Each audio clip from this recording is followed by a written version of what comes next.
čau, já vás všechny vítám už u 12. dílu Jetcastu, setkávám se tady po další době. Jasný, my jsme samozřejmě nezaháleli, udělali jsme nový studio s pomocí našeho nového režiséra, tím je producenta vlastně kameramana, vizážisty, maskéra, přesně tak, tím je. To je taková holka pro všechno, řekněme. Tak, a ta holka pro všechno přichází z Berouna, je to vlastně takový menší město nedaleko Prahy, pokud nevíte.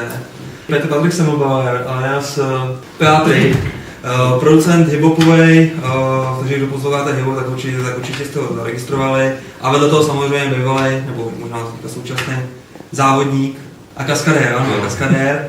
Takže tady ten Doubler, ne, z toho, z Kriminálky Anděl. Takže pokud koukáte na ten super seriál Kriminálka Anděl, tak určitě ho tam možná zkuste poznat někdy v nějakých takových těch ostřejších scénách. No, ale aby jsme tady jenom se tak nějak nepředstavovali, taky říct, o čem to dneska bude. Tak ten dnešní díl bude vlastně o práci v zahraničí. Ale ještě než se pustíme k našemu tématku, tak pamětníci našeho Jetcastu si pamatujou, že prostě Phil tady měl občas tendenci lidi obdarovávat. A já mám pro něj dneska taky dárek. To je úžasný. Já jsem si natočil vánoční díl, měl to být dárek Vánocům, ale bohužel jsme se k tomu nedostali. Tak to máš aspoň tady takhle dodatečně. Ukáž? Aby jsme taky dělali někdy v práci trošku parádu. Tak se na to podíváme, co nám ten lišák přines. Jo. Ježíš, ty, co to tam je? Tam je Digit. No to je kus Digitu. To začali prodávat, tak jsem to koupil. Fakt jo? Takže kluci, Digitu, vidíte, že vás sleduje, tady aspoň Jirka, já teda občas taky. A tady tu parádu mám si to oblíknout. Tak si to však na příště. No dobře, tak příště.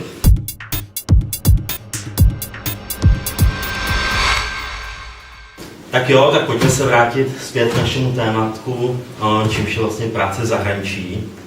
A je to pro nás docela teďka aktuální, protože do naší společnosti, naší veselé JetMinds hledáme stále spolupracovníky a cestování je vlastně takovým základním atributem a předpokladem toho, že vlastně u nás budete pracovat. Dostali jsme spoustu otázek, hlavně od takových těch čerstvých vysokoškoláků, respektive absolventů vysokých škol, jak si vlastně takovou práci v zahraničí najít a podobně, takže my vám teďka řekneme něco praktického know-how ohledně tady toho. Tak samozřejmě asi nejsnažší cesta je přes nějakou zavedenou firmu, v Čechách to je samozřejmě JetMinds, SRO, takže pokud dáte práci v zahraničí, jste šikovní programátoři nebo jakýkoliv prostě IT specialisté, neváhejte se obrátit na nás, pojďte se na jetminds.com a tam je jakýkoliv kontakt. A nebo potom můžete začít hledat prostě práci na svoje triko, má to samozřejmě své rizika, vyžaduje to nějaký počáteční kapitál, řekněme, jo, protože ta práce v zahraničí, jako není to zadarmo. Určitě ne, a hlavně se připravte na to, že vás může taky na každém rohu někdo ojebat, jak se říká.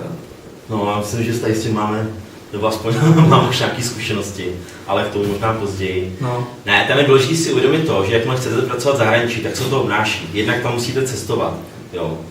To cestování je asi teď jednak možná už řekněme nejlevnější a hlavně nejpohodlnější samozřejmě letadlem. Ale ty letenky musíte mít nakoupený dostatečně dopředu. A jakmile prostě někde začínáte pracovat, tak většinou tu letenku kupujete, dejme tomu s týdenním předstihem. A tam už ta cena je samozřejmě trošku vyšší. Takže jak se tohle pak řeší, oni se používají tzv. Crossflighty, které jsou společnostma leteckými tak nějak zavržené. A to je to, že vlastně si koupíte letenku, vlastně 2 letenky, 2 zpáteční letenky, akorát, že jednou vlastně z té destinace sem a vlastně využijete z každého letu jenom vlastně jednu tu část. Stává se občas ale to, že musíte zjistit, jestli ta agentura nebo ta letecká společnost tento přístup vlastně jakoby nezakazuje a vlastně vám pak třeba by ta letenka mohla propadnout, pokud si neproletíte ten segment jakoby tam. Tak dalším takovým vstupním kapitálu, nebo s čím musíte počítat, že tam bude taková vyšší položka nákladová, je ubytování. Jo, člověk většinou neletí nikam, nemá už tam někoho známého, který ho může prostě přespat a většinou z začátku se to musí řešit formou hotelu. Jo, a ty ceny na hotelech počítejte, že se pohybují někde od 50 do 150 €. Jo, záleží podle toho, jestli tam zrovna nejsou nějaké výstavy nebo nějaké veletrhy a takhle, takže...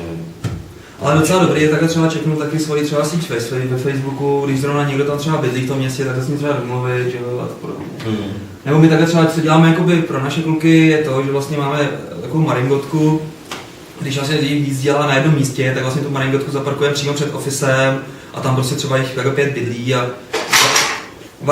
tak sleduje se nám tady boží. A vlastně vařejí si tam vevnitř, nemusí chodit do tamní menzy a prostě všechno to jako tam přežijou vevnitř, no. Takže to je třeba ale to je zase ten případ, když prostě za váma stojí nějaká silná společnost, jako jsme my, a ten support tam je prostě takhle. Jo, tohle vás všude nečeká. Třeba jsem teďka se zase ptal kluku z Accentureu, z Deloitu, těm nic takového nedovolej a vlastně jako jim je vždycky hodí do toho nepřátelského prostředí hotelového, což vlastně jako pro ty začínající konzultanty nemusí úplně až tak to nejlepší, si myslím, no.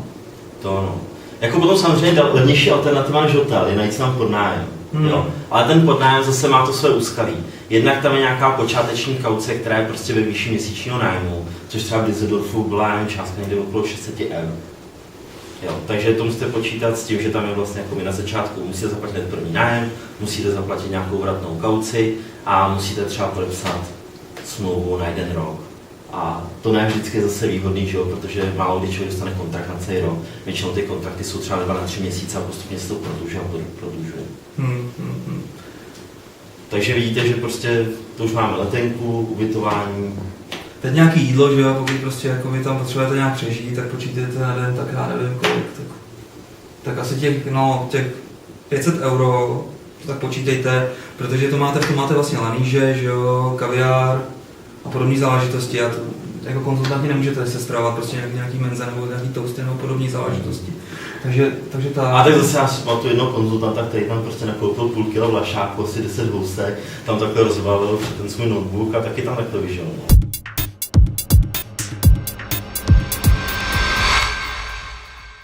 Tak a teďka vlastně, když už teda víte, jaké jsou ty náklady, tak bychom se měli tak nějak trošku říct, které země bychom my třeba jako my dva ze své vlastní zkušenosti asi vám doporučili tam, kam mít skutečně pracovat.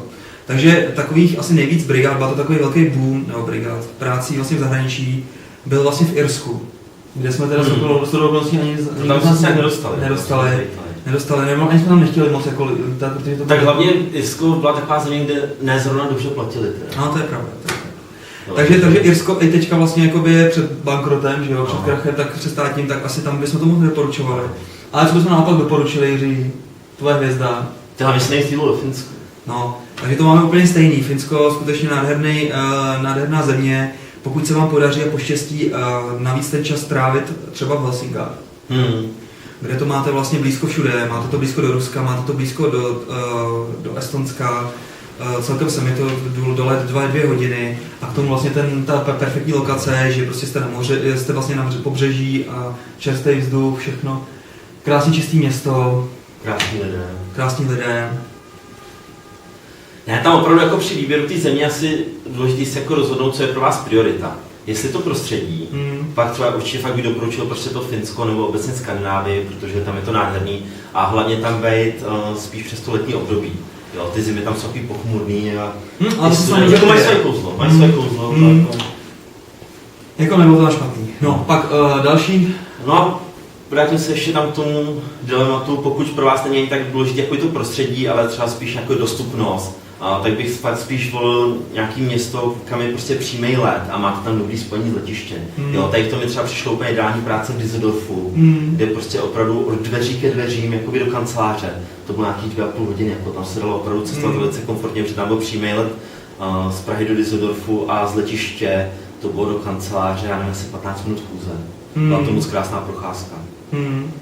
Ale zase ostračující příkladem budíš vlastně tvoje krásná brigáda J2E ve Walesu, co jak se jmenovalo to město? Wokham, nějaký takový šílený název to byl.